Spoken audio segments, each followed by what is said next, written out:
सध्या इंटरनेटवर व्हायरल होणारी ब्राझिलियन मिठाई तुम्ही पाहिलीच असेल। बाहेरून काचेसारखा चमकदार कुरकुरीत कॅरेमल आणि आतून स्वादिष्ट मऊ रसाळ आणि नारळाची अप्रतिम चव। ही मिठाई दिसायला जितकी सुंदर आहे तितकीच खायला देखील स्वादिष्ट आहे। मी अंजली टेस्टी मेनूमध्ये स्वागत करते। त्यासाठी सर्वात आधी गॅसवर पॅन ठेवायची, त्यामध्ये खोबरं टाकायचं। तुम्ही इथे डेसिकेटेड कोकोनट वापरलं तरी चालेल।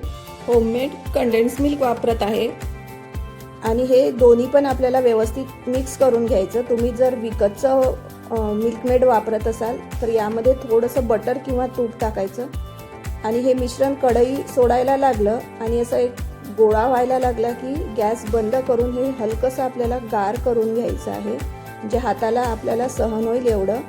नंतर बॉल्स बनवून घ्यायचे आहे आणि तुम्हाला ज्या साईजचे बॉल्स बनवायचे आणि ज्या आकारामध्ये बनवायचे त्या आकारामध्ये तुम्ही बनवू शकता। तुम्ही लाडवा एवढा पण इथे बॉल बनवू शकता। मी इथे छोटे छोटे आकाराने असे बॉल्स बनवून घेते। आणि हो, काही जण म्हणतात की ही व्हायरल मिठाई चॉकलेटपेक्षाही बेस्ट आहे। ही मिठाई तुम्ही घरी बनवल्यावरच तुम्हाला समजेल की चॉकलेटपेक्षा बेस्ट आहे। तर ही रेसिपी तुम्ही नक्की ट्राय करा। या रेसिपीला घरच्या साहित्यापासूनच आणि फक्त 4 इंग्रेडियंट्स वापरूनच आपण ही रेसिपी तयार करू शकतो।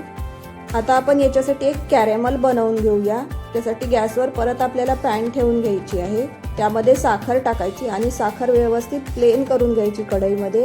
साईडनी अशी थोडीशी ब्राऊन होताना आपल्याला साखर दिसली की त्यानंतरच आपल्याला साखर चमच्याच्या मदतीने फिरवायची आहे आणि आता कंटिन्यू आपल्याला ती फिरवत राहायची आहे जोपर्यंत साखर व्यवस्थित मेल्ट होत नाही, व्यवस्थित ती कॅरेमलाइज होत नाही तोपर्यंत ती व्यवस्थित आपल्याला मिक्स करतच राहायचं आहे। खूप वेळ असा लागत नाही।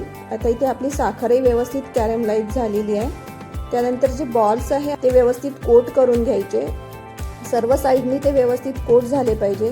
त्यानंतर मी एका प्लेटमध्ये बटर पेपर ठेवला आहे। तुमच्याकडे बटर पेपर नसेल तर तुपाने थोडंसं ग्रीस केलेल्या प्लेटमध्ये पण हे बॉल्स ठेवले तरी चालतात। आता भरपूर सण आहेत, जसे राखी आहे। राखीला तुम्ही हे छोटीशी गिफ्ट पॅक केलं आणि त्यामध्ये हे पॅक करून तुम्ही राखीसोबत दिले तरी खूप छान दिसतात आणि चवीला तर खूपच छान आहेत।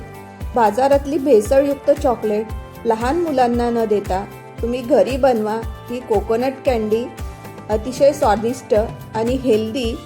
एका कँडीच्या ऐवजी तुम्ही 2 कँडी जरी खाल्ल्या तरी ह्या हेल्दी कँडी आहेत। एक कँडी फोडून पण बघूया, इतकी जबरदस्त ही तयार होते। वरून कुरकुरीत कॅरेमलाइजचं कोटिंग आणि आतमध्ये चवदार आणि एकदम चविष्ट सारण। रेसिपी आवडली असेल तर लाईक करा आणि माझ्या चॅनलला सबस्क्राईब करायला विसरू नका।